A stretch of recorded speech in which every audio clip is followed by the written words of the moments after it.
The national security policy of Joe Biden and the Democrats is precisely backwards. For 3.5 years, Joe Biden and the Democrats have undermined and weakened our friends and allies, and they have sent billions of dollars to our enemies. It is exactly opposite what you would be doing if you were actually focused on U.S. national security interests. Let's look at our enemies. Tragically, Joe Biden has been the greatest friend the Ayatollah Khamenei has ever had on planet Earth. Tragically, Joe Biden has been the greatest friend to Hamas and Hezbollah that there is on planet Earth. Now, those sound like extraordinary statements. What are the facts? Under the Biden presidency, this administration has flowed more than $100 billion into Iran. $6 billion in ransom for 5 Americans, a policy which many of us said at the time would only lead to more Americans being taken hostage, and we saw tragically on October 7th that proved exactly right. $10 billion in funds in Iraq that the Biden administration wanted to flow to the Ayatollah, and then over $80 billion in oil. When Joe Biden came into office, the Trump administration, with the active support of all of us, had vigorously imposed oil sanctions and had cut Iran's oil exports from 1 million barrels a day down to about 300,000. The Iranian economy was in shambles. The Ayatollah was on his knees. Joe Biden came in like the cavalry coming to the rescue and immediately stopped enforcing oil sanctions. And what happened? Iran's oil sales went from 300,000 barrels a day to now more than 2 million barrels a day. Every one of those barrels is a gift from Joe Biden and the Democrats. That is over $80 billion. Mind you, this is from the same administration that does everything they can to kill oil and gas production in America, while allowing a theocratic Ayatollah. Understand, the Ayatollah chants with mobs, chants death to America and death to Israel. And Joe Biden has said, here's $100 billion. This seems like a great idea. And what happened with that $100 billion? Well, 90% of Hamas's funding comes from Iran. 90% of Hezbollah's funding comes from Iran.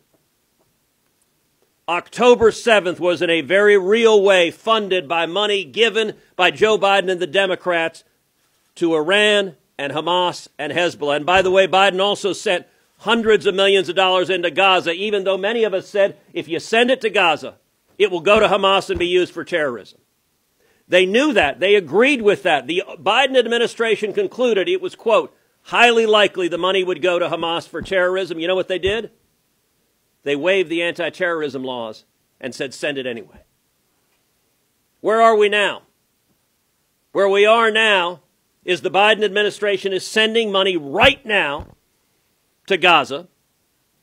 Many of us said, if you send the money to Gaza, it will be seized by Hamas. What happened? The first shipment came in and boom, immediately seized by Hamas, exactly like we said.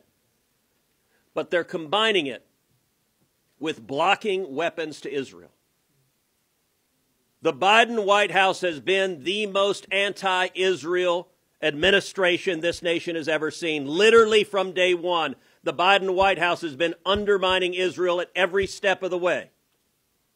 When October 7th happened, when Hamas death squads were murdering 1,200 innocent civilians, were raping women and little girls, while the attacks were happening, the Biden State Department sent out a tweet at 3 in the morning saying Israel must not retaliate. There should be no military response.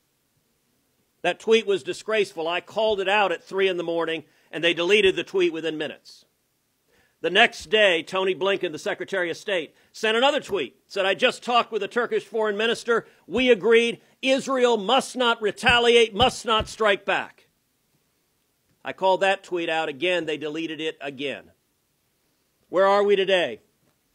Well, yesterday, Joe Biden said, quote, I made it clear if Israel goes into Rafah, I'm not supplying the weapons, we're not going to supply the weapons and the artillery shells. Now, I will point out Joe Biden and the Democrats lied to the American people on the supplemental funding bill that was just voted. They claimed it was to provide military funding to Israel. We now know they were lying. It was instead to give money to Gaza and Hamas and everywhere else except Israel. We should have sent this military aid 6 months ago. 6 months ago, many of us went to the Senate floor to force a vote on emergency military aid in November, right after October 7th. Every single Democrat voted no. It was a straight party line vote. A final observation. What Joe Biden is doing is not new. He has spent decades attacking and undermining Israel. Yes, it is true the radical left wing of the Democrat Party, the pro-Hamas wing of the Democrat Party is on the rise, is on campuses, and the Democrats are terrified of them. All of that is true. Yes, it is true they're terrified they're going to lose Michigan unless they give in to the pro-Hamas wing of the Democrat Party. But understand, these sentiments are not new for Joe Biden. In 1982, when, by the way, I was 11 years old, in 1982, Joe Biden was a senator from Delaware, and he confronted Israel's Prime Minister Menachem Begin during his Senate Foreign Relations Committee testimony. And you know what Joe Biden was doing in 1982? Same damn thing he's doing in 2024. He threatened to cut off aid to Israel in 1982. And Prime Minister Begin responded as follows, quote, "Don't threaten us with cutting off your aid. It will not work. I am not a Jew with trembling knees. I am a proud Jew with 3,700 years of civilized history. Nobody came to our aid when we were dying in the gas chambers and ovens. Nobody came to our aid when we were striving to create our country. We paid for it. We fought for it. We died for it. We will stand by our principles. We will defend them. And when necessary, we will die for them again, with or without your aid."